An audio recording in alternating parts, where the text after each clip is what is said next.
So in this video, let us look at the theorems regarding repeated roots of a polynomial equation.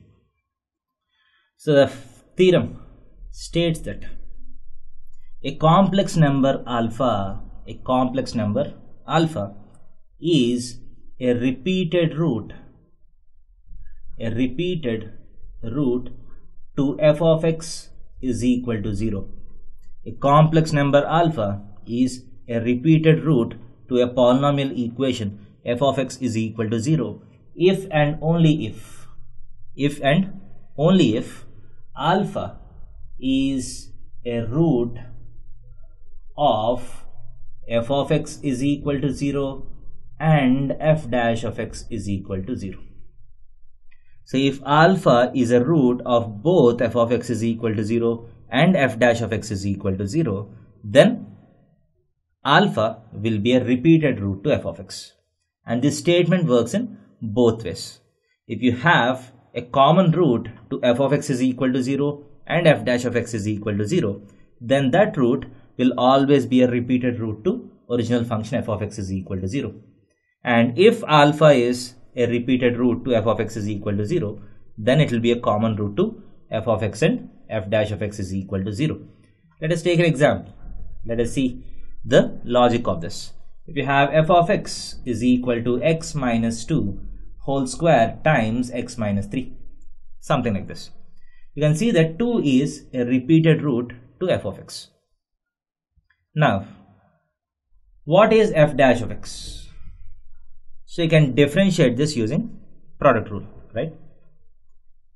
X minus 2 whole square times differentiation of x minus 3 is 1 plus x minus 3 times 2 times x minus 2, that is equal to, so x minus 2 whole square, x minus 2, you can take 1 x minus 2 as common.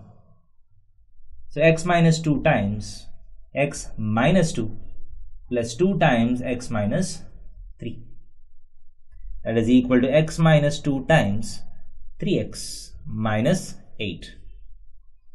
So as you can see, x minus 2 is a double root of f of x, and you can see that this factor x minus 2 is repeated in f dash of x is equal to 0 also.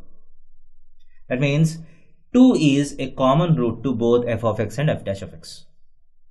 So this 2 is a repeated root to f of x is equal to 0. So whenever alpha is a repeated root to f of x is equal to 0, that root will be a common root to both f of x is equal to 0 and f dash of x is equal to 0. The next theorem states that all the factors of GCD of f of x and f dash of x, all the factors of GCD of f of x and f dash of x are repeated roots to f of x is equal to 0. So there need not be only one repeated root. Whatever repeated roots are there to f of x is equal to 0, all those roots will be common roots to f of x and f dash of x is equal to 0. So they will be visible in the GCD of f of x and f dash of x. All the factors of the GCD of f of x and f dash of x, that is all the common factors of these two, will be repeated roots to f of x is equal to 0. So these are the two statements which you need to remember. And most usually what happens is, if a root is of multiplicity m to f of x is equal to 0, that root will be of multiplicity m minus 1 to f dash of x. So if f of x is equal to 0 has a root alpha with multiplicity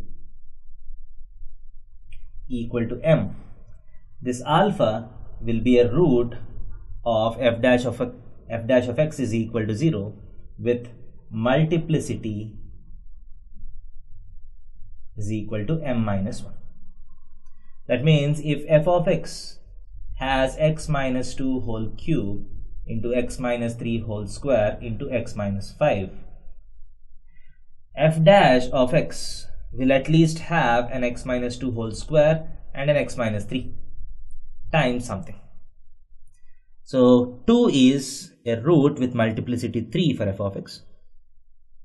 2 will be a root with multiplicity 2 for f dash of x. So this is how usually the pattern looks like. So I hope you have understood the theory of repeated roots. Thank you.